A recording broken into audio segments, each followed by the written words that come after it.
Usted intentó hacerse pasar por mi esposo para entrar a mi cuenta bancaria. Señora Patricia, yo sé exactamente por qué usted está aquí. Usted intentó hacerse pasar por mi esposo para entrar a mi cuenta bancaria. Así que antes de que diga una sola palabra, va a explicarme quién es usted y qué relación tenía con Rodrigo. Eso fue lo primero que le dije cuando ese hombre abrió la puerta, esa tarde de jueves. Él se puso pálido. Él se puso pálido. Respiró profundo y dijo en voz muy baja: Señora Patricia, yo sé exactamente por qué usted está aquí y tiene todo el derecho de estar furiosa. Pero hay algo que usted debe saber.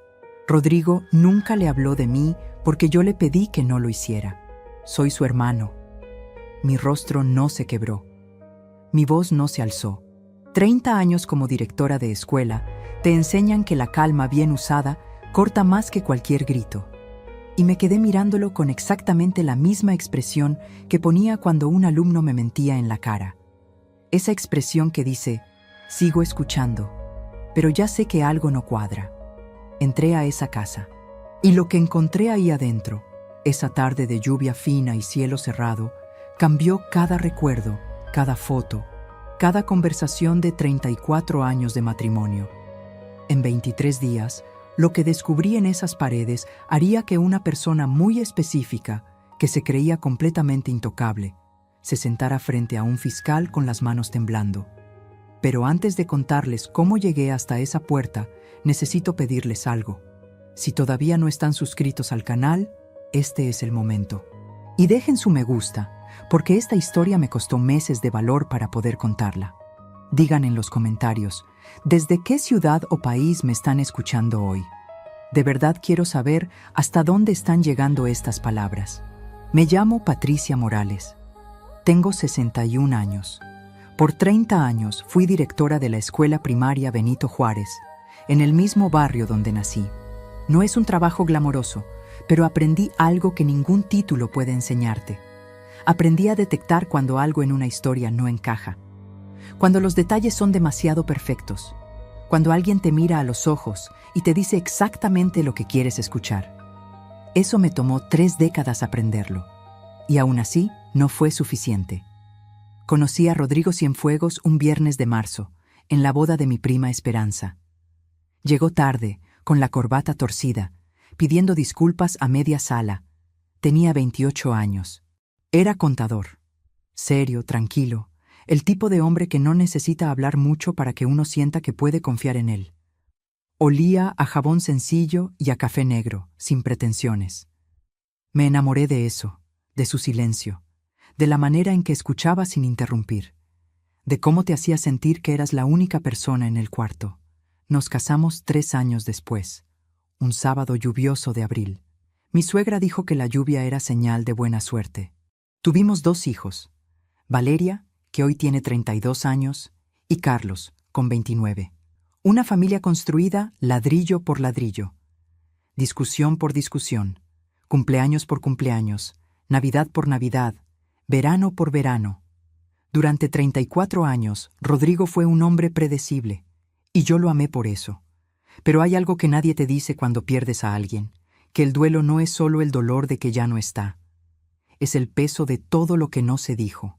Es esa sensación de que la persona que conocías tenía una puerta adentro de sí mismo que nunca te abrió. Rodrigo murió un miércoles de mayo, a las 2:14 de la madrugada. Un infarto masivo mientras dormía.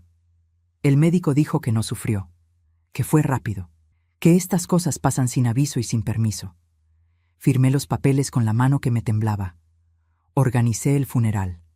Recibí a 120 personas en mi casa. Escuché lo siento mucho exactamente 87 veces. Lo conté. No sé por qué lo conté, pero lo hice. Enterré a mi esposo bajo un cielo gris de mayo, con olor a tierra mojada y a flores que alguien había llevado sin preguntarme si me gustaban. Y después intenté seguir. Los primeros 2 meses dormía 3, 4 horas cada noche. La casa seguía oliendo a él, a su jabón, a su periódico del domingo. Y no sabía si eso me consolaba o me destrozaba por dentro. Su ropa en el closet, sus zapatos junto a la puerta, en el mismo lugar de siempre. El café que él tomaba, todavía en el estante de la cocina, porque mover sus cosas se sentía como borrarlo 2 veces. Era sobrevivir. Eso era todo lo que hacía, sobrevivir un día a la vez. Mis hijos llamaban los domingos. Valeria venía cada 15 días. Carlos estaba en otra ciudad, con su trabajo, su esposa, sus hijos. La vida seguía para ellos, como debe ser, como tiene que ser. Yo no podía pedirles que se detuvieran. El dolor de uno no puede paralizar a todos los demás. Y entonces, 5 meses después del funeral, un jueves a las 9:23 de la mañana, sonó mi teléfono. Era el banco. La señorita me explicó con voz profesional que el sistema de seguridad había detectado un intento de movimiento inusual en mi cuenta de ahorros.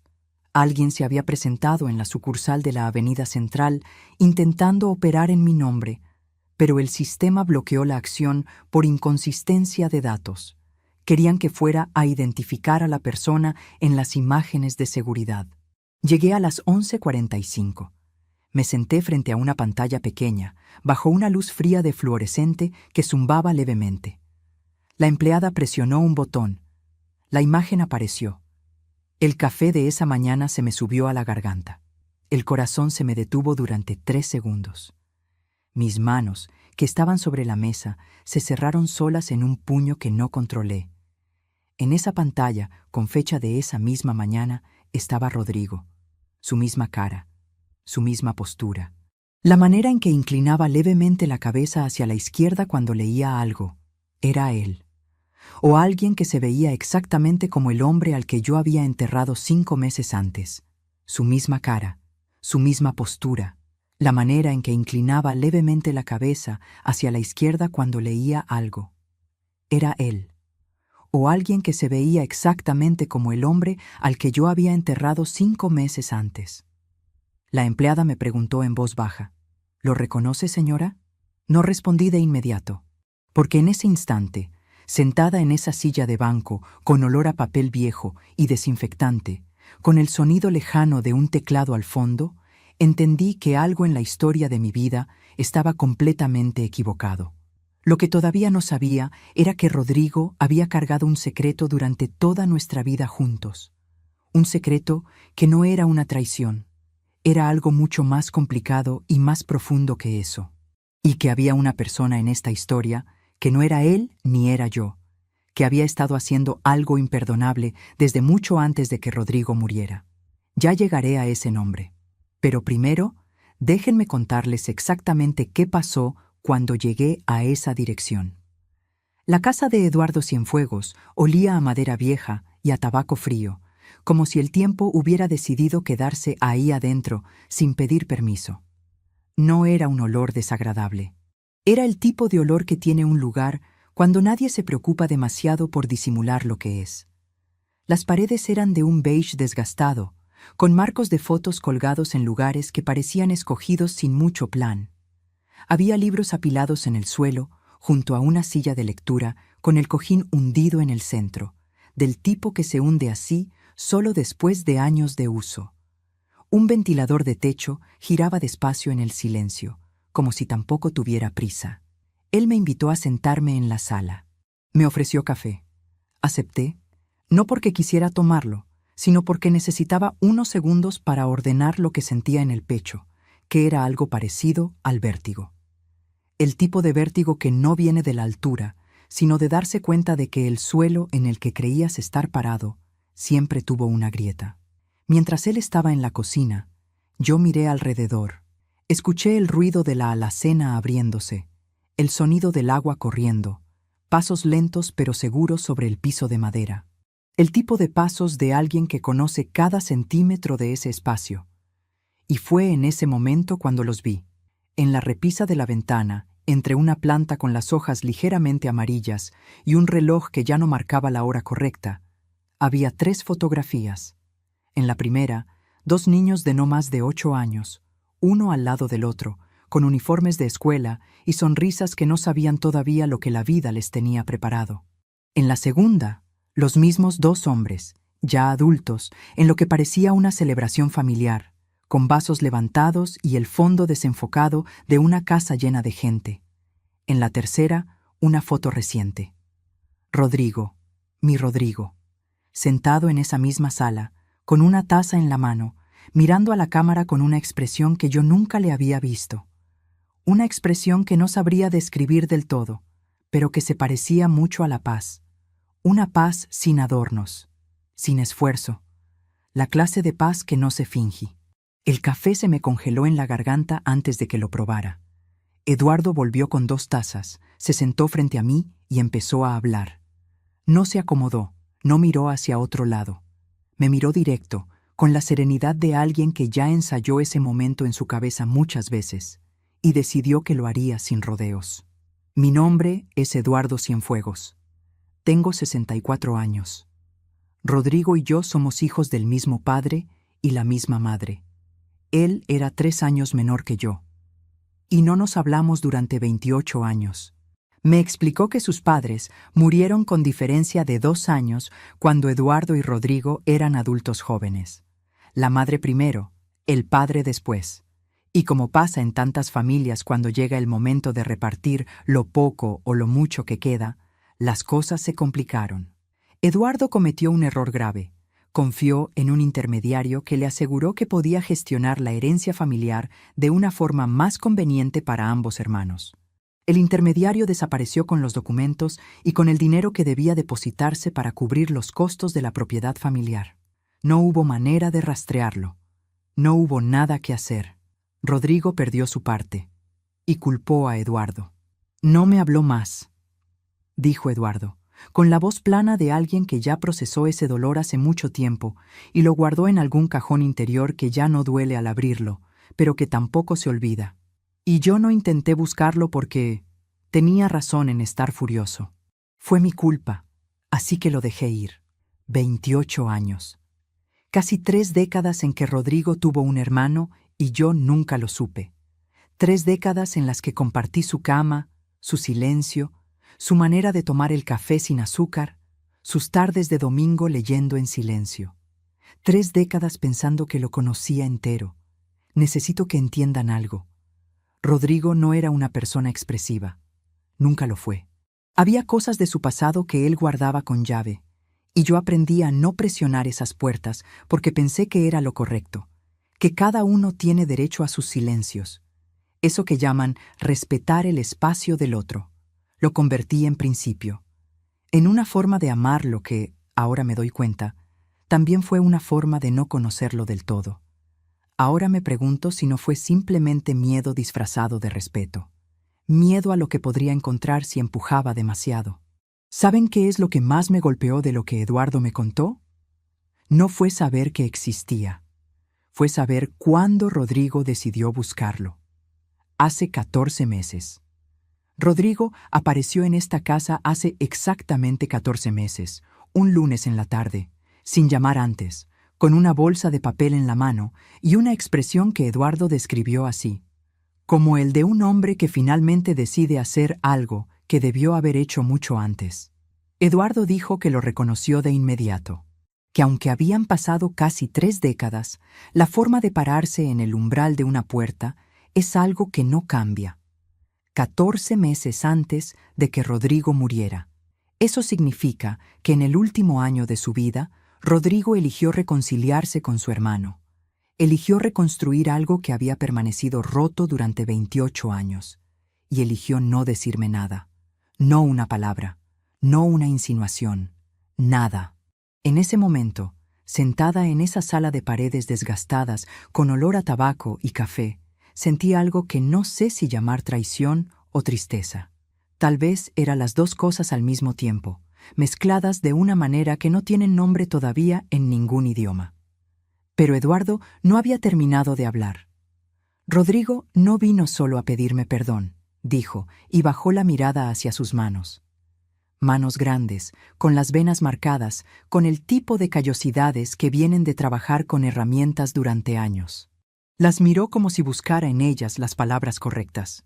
Vino porque necesitaba hablar con alguien que estuviera completamente fuera de su vida cotidiana. Alguien que no conociera a las personas involucradas. Alguien que no tuviera nada que perder ni que proteger en esa historia. Vino porque tenía un problema serio. y no sabía en quién más confiar. Ahí fue cuando Eduardo mencionó por primera vez el nombre que, en las semanas siguientes, se convertiría en el centro de todo: Aurelio Vega. Aurelio Vega era el socio comercial de Rodrigo desde hacía 16 años. Juntos habían fundado una pequeña firma de consultoría contable que con el tiempo creció hasta tener 20 empleados y una cartera sólida de clientes medianos. Rodrigo ponía el trabajo y la ética. Aurelio ponía las relaciones públicas y el encanto con los clientes. Era una sociedad que funcionaba porque cada uno hacía lo que el otro no podía hacer bien. Una de esas alianzas que se sostienen no por afecto, sino por complementariedad. Rodrigo había empezado a notar irregularidades en las cuentas de la firma unos 16 meses atrás. Pequeños movimientos al principio, gastos que no cuadraban con ningún proyecto activo, transferencias a proveedores que él no recordaba haber autorizado, números que, por separado, podían explicarse, pero que juntos, en una hoja de cálculo, contaban una historia diferente. La historia de alguien que sabe exactamente cuánto puede robar sin que el monto llame la atención. Cuando le preguntó a Aurelio, en privado, con toda la calma que lo caracterizaba, la respuesta lo dejó helado. Aurelio lo miró con una sonrisa y le dijo: «Rodrigo, con todo respeto, llevas años con problemas del corazón. El médico mismo dijo que el estrés te afecta la concentración. Yo creo que estás confundiendo las fechas. Deberías descansar más y dejar que yo me encargue de lo administrativo». Rodrigo tenía 61 años y un diagnóstico de insuficiencia cardíaca leve que llevaba 3 años manejando con medicamentos y cambios de hábitos. Una condición real, una condición documentada, una condición que él nunca usó como excusa para nada, ni una sola vez en todos los años que lo conocí, y Aurelio lo usó como argumento para desacreditarlo frente a sus propios registros, delante de 2 empleados que estaban presentes en esa reunión.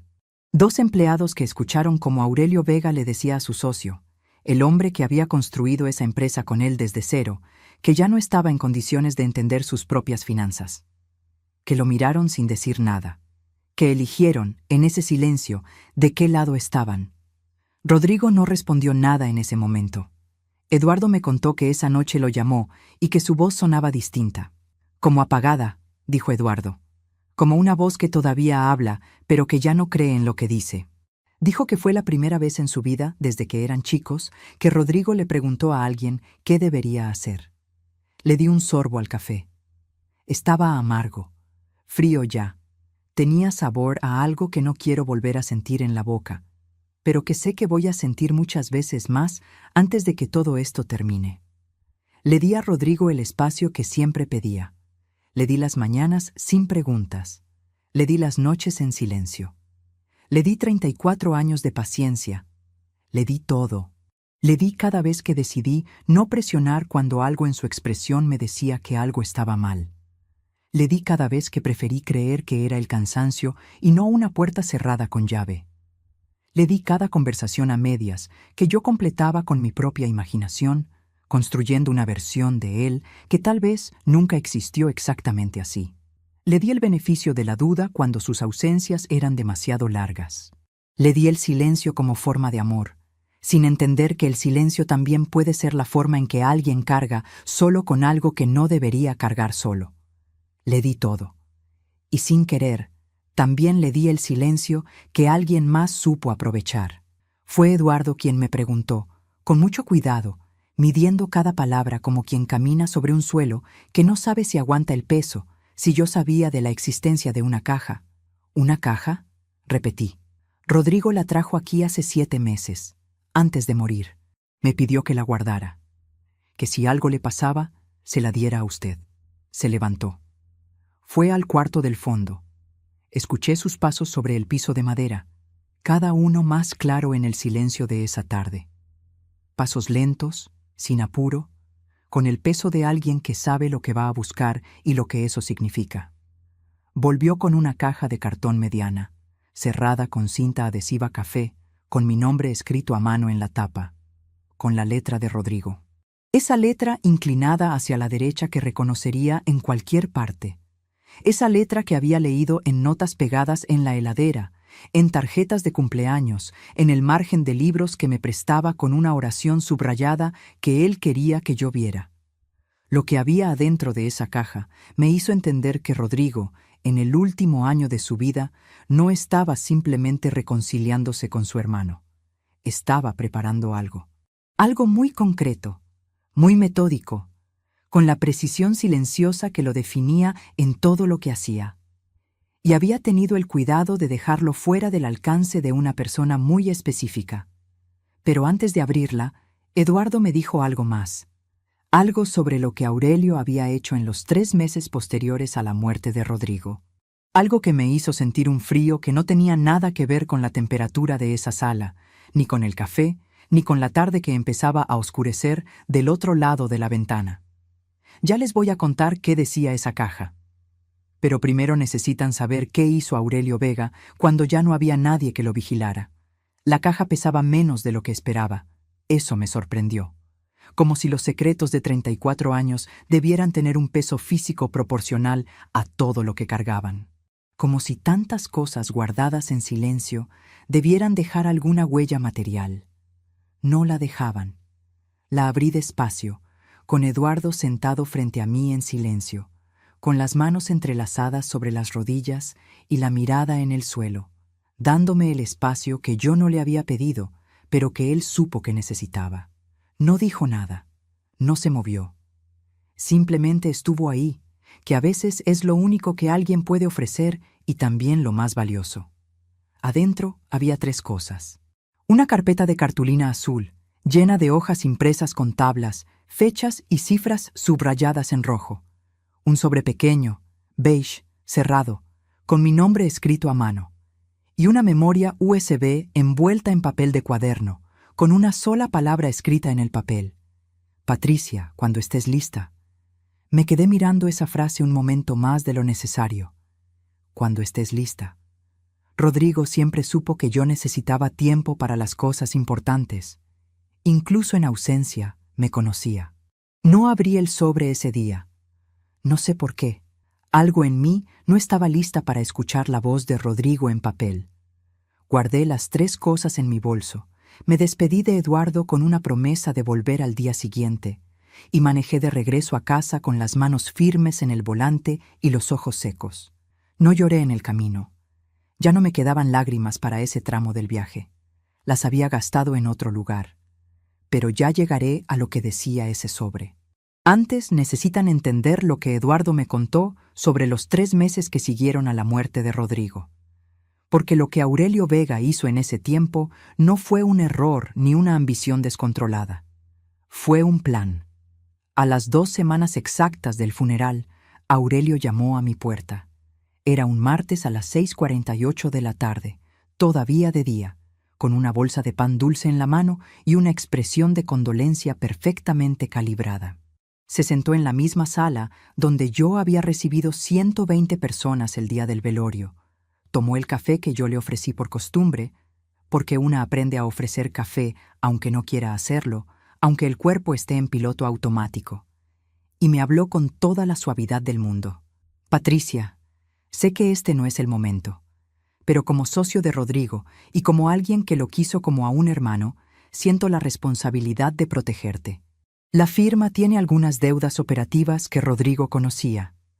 Nada grave, pero necesito que firmes unos documentos de transición para que yo pueda seguir manejando todo sin que tú tengas que preocuparte por nada. Me habló durante 40 minutos. Me explicó balances, proyecciones, compromisos contractuales. Usó términos que yo no entendía del todo, mezclados con frases de consuelo que sí entendía perfectamente. Era bueno en eso, Aurelio. En mezclar lo técnico con lo emocional de una manera que dejaba a la otra persona con la sensación de que no entender era lo normal, lo esperado, y que lo más sensato era simplemente confiar. Y al final puso 3 hojas frente a mí y me dio una pluma. No las firmé, no porque haya sospechado algo en ese momento, sino porque esa misma tarde mi hija Valeria había llegado de visita y me dijo, antes de que Aurelio tocara el timbre, «Mamá, ningún papel que tenga que ver con la empresa de papá lo firme sin antes mostrárselo a un abogado». No sé por qué me lo dijo. Quizás ella sí notó algo que yo no quería ver. O quizás fue instinto. Pero esa frase se quedó resonando con una claridad que ninguna otra cosa tuvo esa noche. Aurelio guardó los papeles sin cambiar la expresión. Sonrió. Dijo que por supuesto, que no había ningún apuro, que estaba ahí para ayudarme. Se fue a las 8:15 de la noche. Esa fue la primera vez que estuve cerca de Aurelio Vega, y no vi lo que tenía enfrente. Y fue también la primera señal que yo ignoré, porque hay señales que uno no ignora por ignorante, las ignora por cansada, por agotada de procesar tanto dolor al mismo tiempo, por estar tan ocupada sobreviviendo el presente que no le quedan fuerzas para analizar el pasado. El duelo ocupa todo el espacio disponible. No deja margen para la desconfianza. Ahora que lo pienso con calma, las señales habían estado ahí mucho antes de la muerte de Rodrigo, mucho antes de que Rodrigo empezara a buscar a su hermano. Recordé una noche de hacía 19 meses, un domingo, cuando Rodrigo llegó tarde a cenar. Tarde para él, que era puntual como reloj. Llegó a las 9:47 de la noche, y cuando le pregunté qué había pasado, dijo que había tenido una reunión larga con Aurelio. Puse el plato en la mesa, me senté frente a él, y noté algo que en ese entonces no supe nombrar. Comió en silencio, con la vista fija en un punto de la pared que no tenía nada interesante, y cuando terminó, me dijo gracias con una voz que sonaba vaciada por dentro, como si alguien le hubiera sacado algo de adentro que todavía no había podido reemplazar. No pregunté. Pensé que era el trabajo. Siempre pensaba que era el trabajo. Recordé otra noche, 6 meses antes de que muriera, cuando encontré en su escritorio un papel con la frase «Pedir asesoría legal independiente. Discreción». Debajo había un número de teléfono. Le pregunté qué era. Rodrigo lo dobló, se lo guardó en el bolsillo y me dijo «Un asunto de la empresa, no te preocupes». Lo creí. Otra vez lo creí. Porque 34 años de confiar en alguien crean un músculo que no se detiene fácilmente, incluso cuando debería. ¿Saben qué fue lo peor? Que yo tenía todas las piezas del rompecabezas en la mano. Las había tenido durante meses, solo que nunca las junté porque nadie me dijo que había un rompecabezas. Faltaban 12 días para que todo cambiara. Ahora bien, Aurelio no se quedó quieto después de esa primera visita. Lo que vino después es lo que Eduardo investigó con sus propios recursos, porque Eduardo, antes de retirarse, había sido auditor de una empresa de seguros durante 22 años. Sabía exactamente dónde buscar y qué buscar. Y cuando alguien con ese perfil decide ponerse a investigar por amor a su hermano muerto, no para hasta encontrar algo. En las semanas que siguieron al funeral, Aurelio Vega se presentó ante los clientes más importantes de la firma como el único responsable del negocio, sin mencionar que Rodrigo tenía una herencia activa que yo, como viuda, debía recibir. Comenzó a redirigir contratos, a negociar acuerdos que dejaban fuera de los registros oficiales una porción significativa de los ingresos. Y cuando un empleado de la firma, una mujer llamada Graciela, que llevaba 12 años trabajando con Rodrigo, le preguntó directamente qué pasaba con los derechos de la señora Patricia, Aurelio la miró con una calma que ella describió después como inquietante, y le dijo: «Rodrigo era mi socio, no mi jefe, y los socios muertos no firman contratos». Graciela renunció esa misma semana, y guardó esa conversación.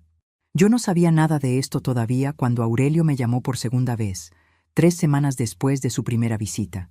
Esta vez no vino con pan dulce ni con voz suave. Llamó a las 11:23 de la mañana de un miércoles y me dijo, directo: «Patricia, necesito que entiendas que la situación de la empresa se está complicando. Si no firmamos los documentos de transición antes del fin de mes, la firma puede entrar en problemas legales que te afectarían a ti directamente. Estoy tratando de protegerte, pero necesito que me ayudes». Ya no era una visita de condolencia, era presión, desnuda, sin disfraces, sin bolsa de pan dulce. A veces confiamos demasiado en quienes no lo merecen, y el dolor nos hace vulnerables de maneras que no podemos anticipar. ¿Tú también has sido decepcionado por alguien en quien confiabas completamente? Comparte tu historia en los comentarios. Quiero leerlos. Quiero saber que no estoy sola en esto. Le dije que lo consultaría con mi abogado. Hubo un silencio de 4 segundos en el teléfono. 4 segundos que, en ese momento, interpreté como paciencia. Ahora sé que fue otra cosa completamente. Esa misma tarde, tomé la carpeta azul de la caja y la extendí sobre la mesa del comedor. Eran 27 hojas. Rodrigo había subrayado en rojo cada irregularidad, con fechas precisas, montos exactos y notas al margen escritas con su letra pequeña y ordenada. Había estado documentando todo durante más de un año. Cada movimiento sospechoso, cada transferencia sin respaldo, cada proveedor que no existía en ningún registro oficial. Una arquitectura completa del fraude, construida en silencio, hoja por hoja, sin decirle nada a nadie excepto a un hermano al que había reencontrado apenas 14 meses antes. Rodrigo sabía exactamente lo que Aurelio estaba haciendo, y sabía que no tenía cómo probarlo solo. Por eso había traído esa caja a casa de Eduardo. Por eso había puesto mi nombre en la tapa. No me había dejado desamparada. Me había dejado armada. Tomé mi teléfono y marqué el número de Valeria. Mientras esperaba que contestara, miré las 27 hojas extendidas sobre la mesa, con la luz de la tarde entrando por la ventana y pintando todo de un naranja quieto. El olor a papel viejo y a tinta, el sonido del ventilador de techo girando despacio, y por primera vez en 5 meses no sentí que estaba sobreviviendo. Sentí que estaba empezando a entender. Faltaban 11 días. Valeria llegó a mi casa esa misma tarde, a las 7:12 de la noche, con su bolso colgado al hombro y esa expresión suya de hija que ya sospechaba que algo pasaba antes de que yo dijera una sola palabra. Se sentó frente a la mesa del comedor, miró las 27 hojas extendidas, tomó la primera página y durante 20 minutos no dijo nada. Solo leía. Solo pasaba hojas. Cuando terminó, levantó la vista y me dijo: «Mamá, esto es fraude». No fue una pregunta. Al día siguiente, a las 10:15 de la mañana, estábamos sentadas frente al licenciado Humberto Castañeda, abogado especialista en Derecho Mercantil, recomendado por una colega que había sido compañera mía de facultad hace 40 años. Era un hombre delgado, de unos 65 años, con lentes de armazón oscura y el tipo de escritorio que acumula papeles de manera que uno no entiende, pero que claramente tiene su propio orden. Leyó la carpeta en silencio. Tomó notas. Nos hizo preguntas específicas sobre fechas, montos, nombres de los clientes mencionados. Al final, juntó los dedos sobre la mesa y dijo con voz tranquila: «Con esto hay suficiente para abrir una investigación formal. Pero vamos a necesitar más documentación. Y vamos a tener que movernos con discreción. Si Vega se entera antes de que estemos listos, puede mover todo». 10 días.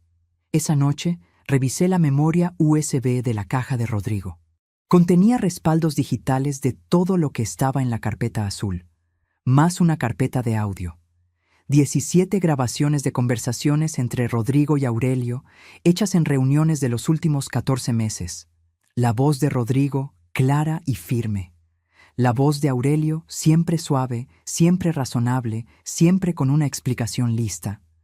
Pero en la grabación del 3 de febrero, Aurelio decía algo que me hizo escucharla 3 veces seguidas para asegurarme de que había oído bien. «Rodrigo, con tu condición cardíaca, lo que menos te conviene es un proceso legal largo. Piénsalo bien. Los jueces son lentos, los abogados son caros, y tú ya no eres un hombre joven. ¿De verdad quieres gastar tus últimos años peleando conmigo?» Sus últimos años. Rodrigo tenía 63 años cuando eso fue grabado, y Aurelio usó esa frase con la misma naturalidad con que uno pide el menú del día. Cerré la computadora. Me quedé sentada en la oscuridad del estudio de Rodrigo, con olor a sus libros, a su escritorio de madera, al perfume suyo que todavía vivía entre las cosas. Y no lloré. Algo mucho más frío que las lágrimas se instaló en mi pecho. Fue al día siguiente cuando recibí la llamada que no esperaba. Aurelio, a las 9:38 de la mañana.